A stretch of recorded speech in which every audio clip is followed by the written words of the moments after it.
Idealess action simply means that I have so much clarity that I don't have to think anymore. An idea is a thought.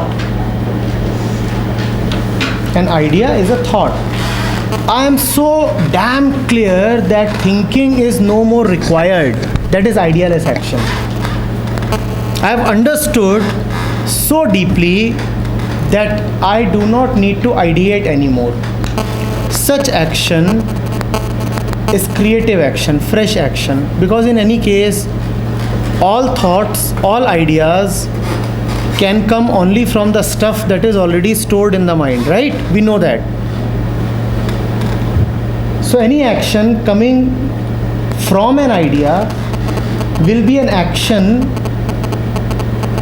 being repeated from the past, because every thought is coming up from where?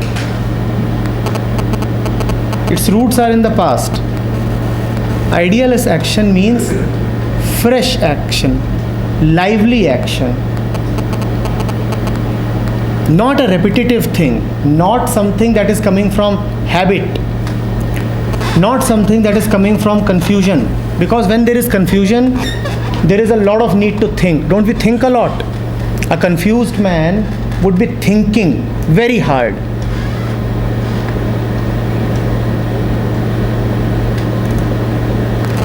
But when there is no fear, when there are no authorities sitting upon your mind, when the ego does not want to quickly achieve something, then action can be spontaneous, simple, free-flowing. That is idealess action, right? Not action coming from lot of thinking, but action coming from simple, innocent clarity.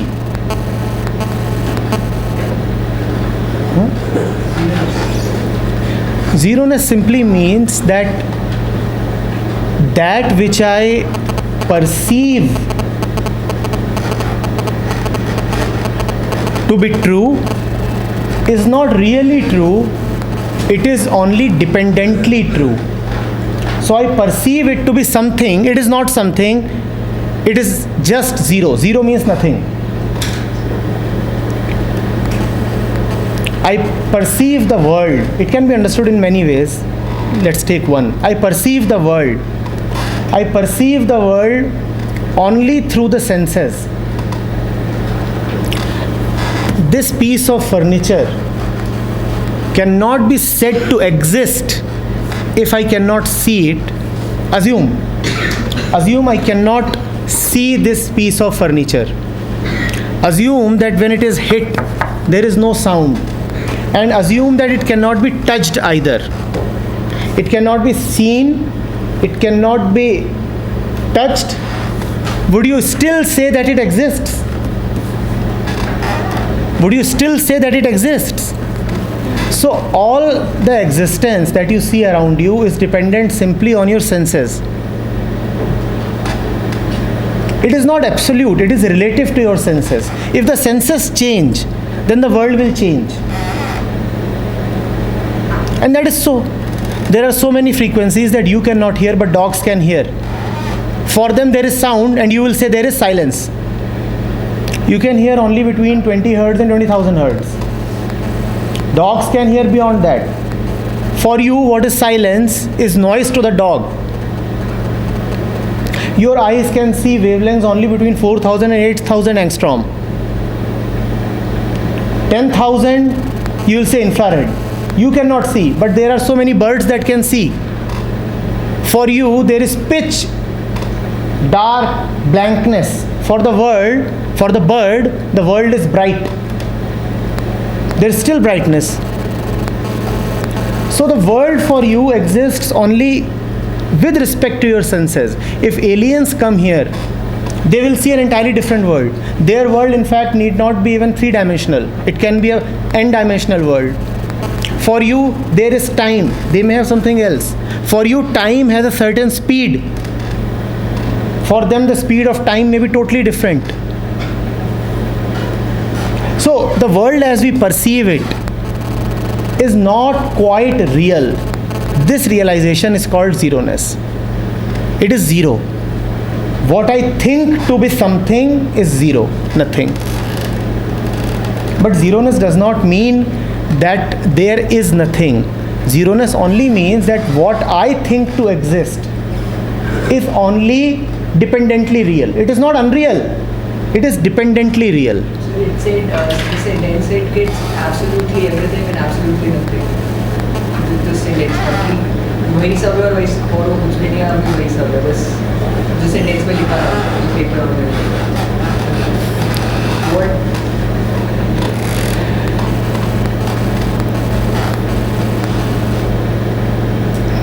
You'll have to be very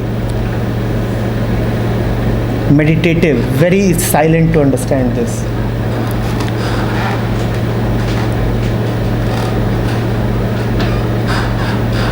When you start from where you are presently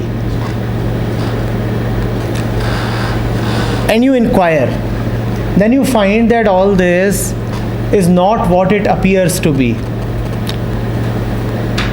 It is more or less like a dream. A dream appears very real, but when you wake up, you realize that it was not real. It appeared real. Similarly, all this appears real, but it is not actually that real. When you start from here, then you say, oh, it's all absolutely nothing. But then you say that even for something like a dream to appear, there has to be a living dreamer. Dream may be unreal. Can the dreamer be unreal? The shadow may be false, but even for the shadow to be there, something has to be there. So even the existence of the unreal, even the existence of the shadow proves that there is a man somewhere. Even the existence of a dream proves that there is a conscious being somewhere. Okay? And that something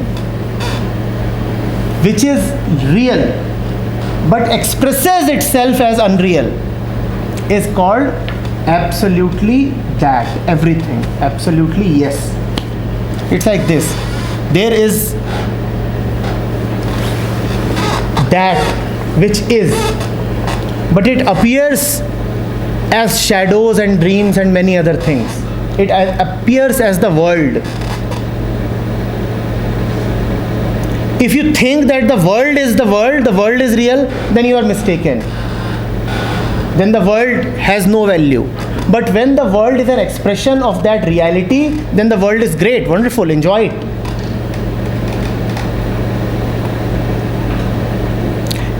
If I start by saying, if I believe that this table is a table, then I am fooling myself. Because this table is not really a table. But if I come to see that this table may not be that which appears, but is still an expression of the truth, of the unknowable, unseen truth, then this table is wonderful. Now, I cannot just be casual about this table, because this table is an expression of the reality, of the truth. A small bird or a river.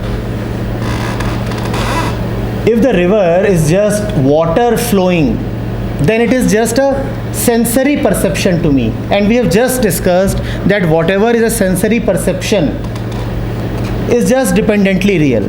Then the river does not mean anything.